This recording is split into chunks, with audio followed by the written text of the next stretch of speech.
mukaan tämän tammikuun suosikit-videon. Ja tässä mä siis esittelen pari juttua, mitkä on ollut meillä tässä kuussa paljon käytössä. Multa ei ole tullut nyt pitkän aikaan videoa, koska mulla ei ollut aikaa eikä ideoita, koska kukaan ei ole ehdotellutkaan mitään. Mutta suosikkivideo nyt tuli mieleen vaan ensimmäisenä, koska mä ajattelin, että nyt tällä viikolla, kun mä en oo koulussa, niin mä voin tehdä näitä kaikkia videoita sitten teille.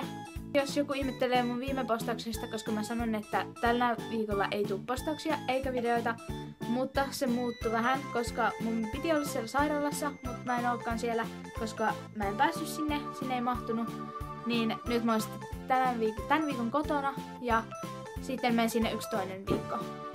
Tällä viikolla tulee varmasti paljon enemmän postauksia ja mä yritän kaivella noita vanhoja kuvia Violasta paljon teille ja laitella niitä joka päivä niihin postauksiin, ettei tuu mitään kuvattomia postauksia ollenkaan. Tässä nyt suoraan niihin suosikeihin. Ja mä nyt kerron nää ihan tälleen lyhyesti ja sitten mä kerron, että mistä mä oon ne hommannut.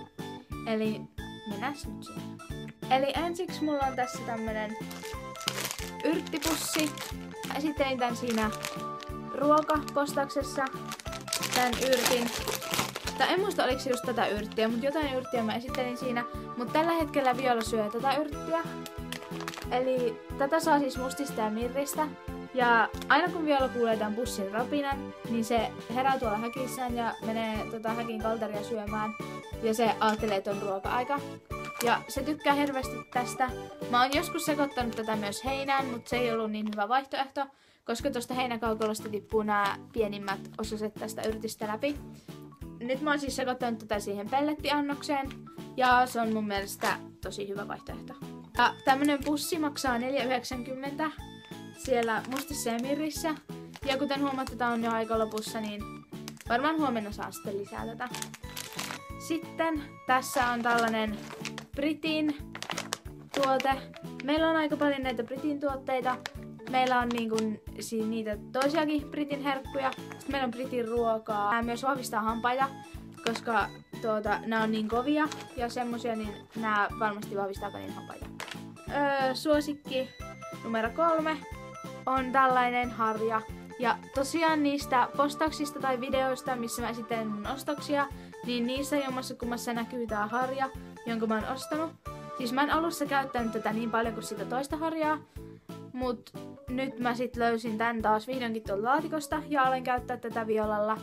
Ja tää on ollut tosi hyvä. Siis tää tekee kanin turkista semmosen ihanan pehmosen. Mä ostin tän muistaakseni Kodin Terrasta ja en muista hintaa. Mutta suosittelen ehdottomasti teidän kaikkien kaneille. Varsinkin jos on Violan rotuisia kaneja, niin ehdottomasti kannattaa ostaa tällainen.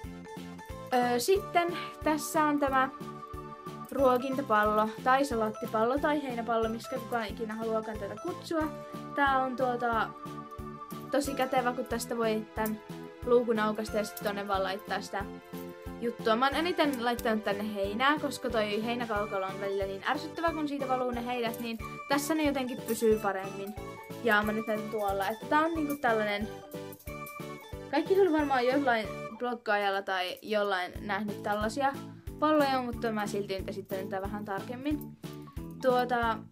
Tämänkin mä taisin ostaa Kodin Terrasta, tää maksaa 5,50, mutta jos te haluatte ostaa tällaisen, niin kyllä kannattaa tilata Petnet Storelta. Sieltä sai paljon halvemmalla tällaisia. Mua vähän ärsyttää silleen, kun mä en ostanut tätä sieltä. Mutta tämä oli kuitenkin hyvä ostos silti. Sitten ihan tämmöiseksi uudeksi suosikiksi on paljastunut nämä valjaat. Ja meidän toisella kanilla Myyllä on tällaiset, mutta pinkit. Niin Myy ei jotenkin tykkää olla näissä valjaissa. Niin mä sitten automaattisesti jotenkin Myyn perusteella Violalle kokeilin ensiksi niitä toisia ihan perusvaljaita. Mutta sitten kun mä ajattelin, että mä laitan nämä valjat niin myytiin, että nää ei varmaan enää mahu Violalle. Mut sitten mä sovitin näitä sille ja se tykkäsi näistä hirveästi. Siis tosi ihanat. Nää on varmaan tosi lämpimät niin ulkonakin, kun tässä on tää kerros tälleen. Ja näitä kyllä käytän yleensä talvella ulkona tai sitten jos nää on hankala laittaa yksin, niin sitten mä käytän niitä toisia. Viola tykkää hirveästi tästä lelusta. Siis mä en tiedä minkä takia sillä on nyt tullut villitys tähän leluun, mutta se tykkää tästä ihan kauheasti. Ostin tän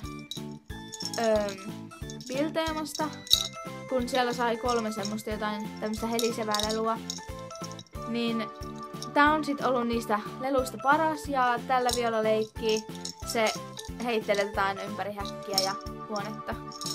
Ja näistä valjaista äsken unohtui sanoa, että nää mä ostin kans Kodinterrasta ja nää maksoi jotain 10 €, et mun mielestä ihan hyvä hinta tällaisille. En aion nyt myyä näitä, koska nää vielä sopii Violalle, mut mä sitten ilmoittelen täällä blogissa, kun nää alkaa käydä pieneksi, niin sitten jos löytyisi joku sopiva ostaja näille. Tällainen suosikki. Tämä on sellainen, mitä mä tuun joka päivä käyttämään varmaan ja käytänkin nyt.